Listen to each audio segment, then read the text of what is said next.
jimawa ba ya gana da Zubairu Isa, yaro dan baiwa mai shekara 6 wanda ya wakilci kasar Nijar a musabakar Alkur'ani mai girma a kasar Morocco ga watan Disamba na 2025 da ta wuce. Zubairu Isa maraye ne bawan Allah, abun al'ajabi kuma abun ikon Allah cewa da mai shekara 6 ya yi sabka alkur'ani mai girma. Wanga alfahari ne ga ɗan ƙasar Nijar gaba ɗaya. Wannan na nuna cewa lalle Nijar ƙasa ce ta musulunci kaso 99.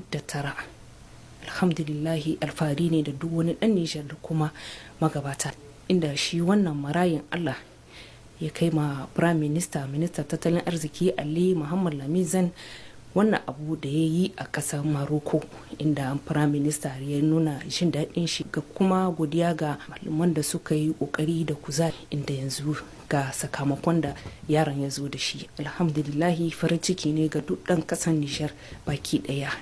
Ɗaya daga cikin malaman na ɗalibin Zubairu Isa ɗan baiwa ya yi ƙarin bayani kamar haka.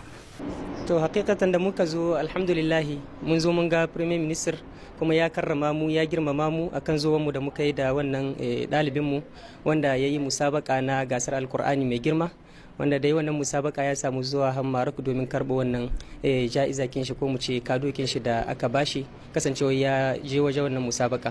Da muka zo wajen Premier Minister, masha Allah, ya yi lale marhaba da mu kuma ya ba mu kuraji na cewa mu kokari mu kula da shi sosai, kuma ya girmama mu, ya karrama mu, kuma ya nuna cewa ya ji daɗi kasancewar karamin yaro wannan ya je da sunan Nijar ha garin Maroc ta dalilin karatu Alkur'ani mai girma, insha Allah.